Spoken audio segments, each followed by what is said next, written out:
to Unapologetically Woman.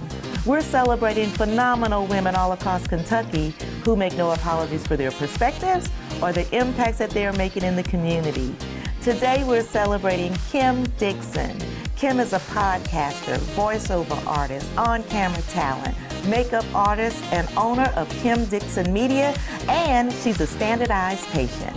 Unapologetically Woman, Kim Dixon, that's you. Congratulations. Thank you so much, Sharon. This is an incredible honor and quite a surprise to me as well. Kim, you do all of the things, but one of the things that I would never have thought that you would do is knitting. Yeah, it does seem a little odd, doesn't it? I love to knit, though. My grandmother taught me how to knit when I was a little girl. I mean, I was like 6 or 7 years old. I abandoned it until I was in high school, actually, and I started back up again. It can be a really relaxing thing to do. It always grabs attention when I'm out in public knitting, you know, and it's a real good icebreaker, too. It's a lot of fun. So what kind of things did Grandma, how did she, were there family patterns? Well, it wasn't that complicated, unfortunately. Nana knit a lot of scarves. A whole lot of scarves. So finally, once I was in high school, I started teaching myself some new things. So I make socks now. I can make sweaters.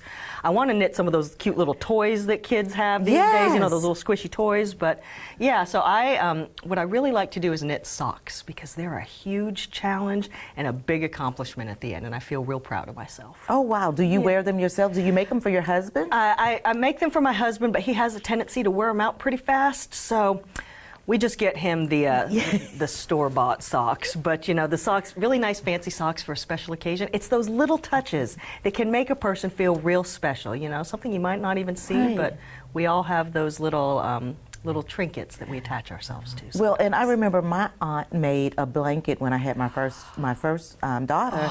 She made a blanket for me, and we still have it until this day, and my daughter's 34. Oh my God, you see how special those things are. Absolutely. That kind of thing really makes a difference. You can't buy that in a store.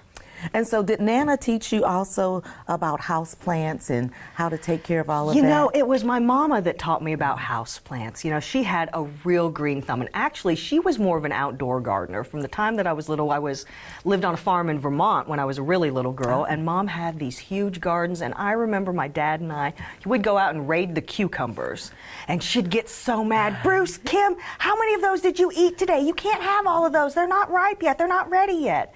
But you know, there's something real special about getting to go out in a garden and eat fresh food right from it. And I might not have that outdoor green thumb, but I'm learning to take care of plants indoors. And I've got one of my mom's plants that I took out of her house 20 years ago when she passed, and I've still got that plant.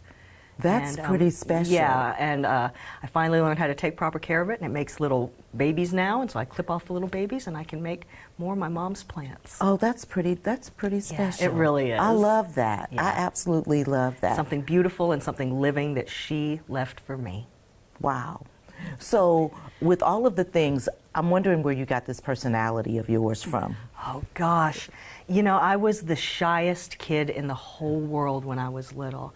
I was terrified of other people. I remember one time, my mom, she said, Kim, you can have this candy bar if you go up to the counter and pay for it yourself. Here's $1, go pay for it. I couldn't do it. I was terrified. I was absolutely terrified. But when I was 12 years old, I joined the speech team at my junior high school.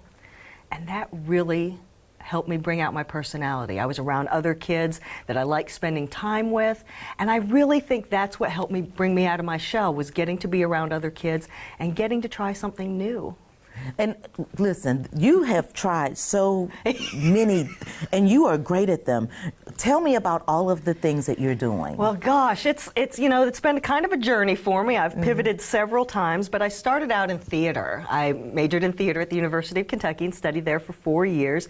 And then I spent about 20 years on stage around here in Lexington in the community, and that was a lot of fun. But I took those skills to video production, and I started working for a video production company, and that's where I started learning to be more on camera and learning how to host things. That's where I started my makeup journey as well. So tell me about that, because your makeup is on point, girl. Well, thank you so much. Well, when I was at the video production company, I started having to learn how to do a little bit of makeup for our guests and different interviews we'd have. So I studied that a lot more, and eventually I was chosen to be one of the makeup artists on a TV show that was filmed right here in Lexington called Relative Justice. It was a courtroom TV show. Yes. Yeah, and that was a lot of fun. So I worked on all the litigants and all the courtroom gallery members. Now, there was a different makeup artist for the judge, but you know, it was a lot of fun, and that opened some doors for me. And I've worked on 4 films since then, and one of them was this film called Wildcat. It was directed by Ethan Hawke, and it starred his daughter Maya Hawke. And it was like, oh my gosh, I get to work with Ethan Hawke. This is so exciting.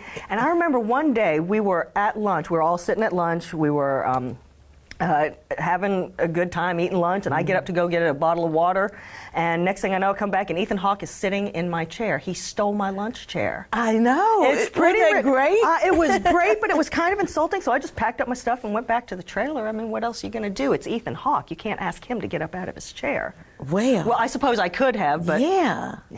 Yeah, you're gonna go on. Yeah, you're gonna let that one go just a little. Just a little bit, yeah. So tell me about your Super Bowl commercials. Oh my gosh, I've worked with Epic Productions on a couple of Super Bowl commercials. The most recent one was for a car dealership.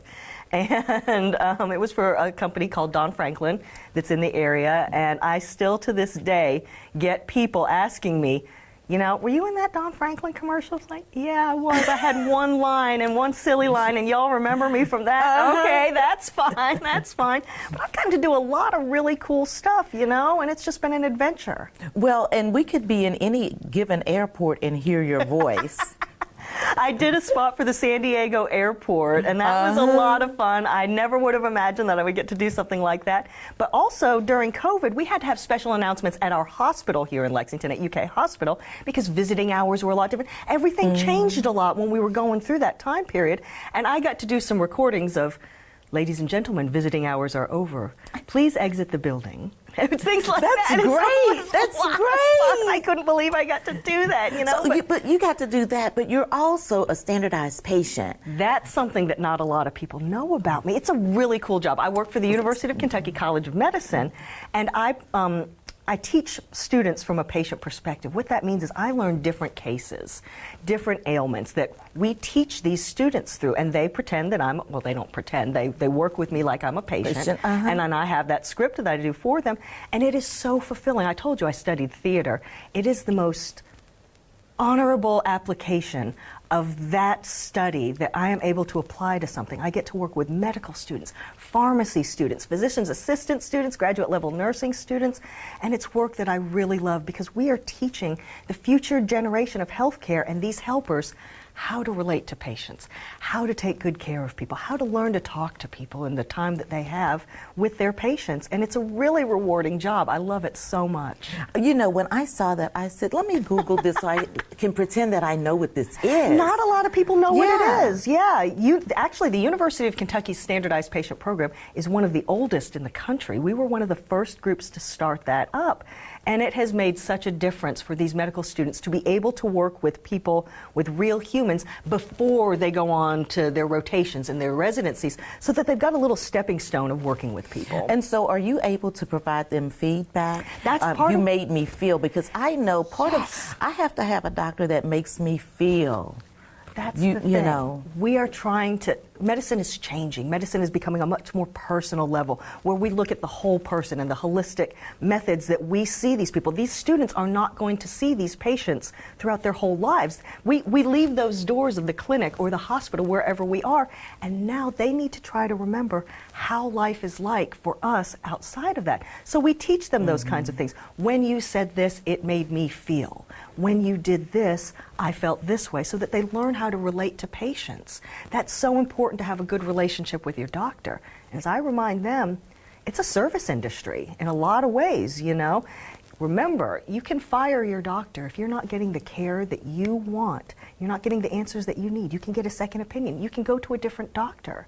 And these people are learning about the things, how to retain their clients, as well as provide the best service for for their clients. It's so important that our doctors are able to communicate with us, and that's why I love my job, because I am making steps to help these people understand their patients better. I love that, and that's got to be better than being a cadaver. It's a lot better, let me tell you. I can only imagine that, but I like to be among their living models there to do that work. And so, what's next for you? I know you love Kentucky and you love telling stories. Kentucky has been so good to me. And I love Central Kentucky. I work on a podcast now. I do my own podcast called Out There with Kim. And that's where I go out and find the most interesting people and businesses and events that make our community so unique. That's right. I love doing this as a podcast, but I'm a visual person, okay? I like to tell a story. I like to see things and touch things and experience things. And I want my audience to have that same thing. So up next, I'm hoping at some point this year I can turn my audio podcast into a video podcast to share everything about Central Kentucky that I love. I think you are going to make that happen. I don't think that there's anything about you that has given up at all. Kim, I'm going to give it to you for the last word. To young girls, young women, really, you know, that might be looking at you and thinking, I might like to be like Kim someday. You know, Sharon, I have made so many pivots in my life. I have tried so many new things, and I want people to understand that. I want young women to know that you can start over at any time. You don't have to stay in one career. Laura Ingalls Wilder, who wrote the Little House on the Prairie series, she didn't publish Little House in the Big Woods, the first book, until she was 65 years old. Dame Judi Dench, we all know her from Shakespeare in Love and from a variety of movies, especially as M in the James Bond movies, in the 007 films. And she did all kinds of theater for years and years and years on London stages. She didn't get a leading role until she was 34 years old. She didn't grace American movie screens until she was in her 60s with that James Bond role. It's incredible. Oprah Winfrey, she has always been a journalist, of course. She was an anchor on evening news, and she got fired because she was told she was too emotional. Too emotional. She turned that right around and built an entire empire on that. You can always change. You can change what you're doing. Look, the only difference between success and failure is one more try. That's it. We can do anything we want. We don't have to have a ceiling. We are unapologetic women. We can do whatever we want. And we should always remember that you can turn around and change your life. It's so important. Kim, thank you so Sharon. much and congratulations. I'm so proud of you. I'm so proud to be here. I'm so proud of you. I'm so proud of all the people in this room and all the work that we do to shape our community. I love Kentucky. You guys, I'm going to leave it at that. Continue to watch Unapologetically Woman.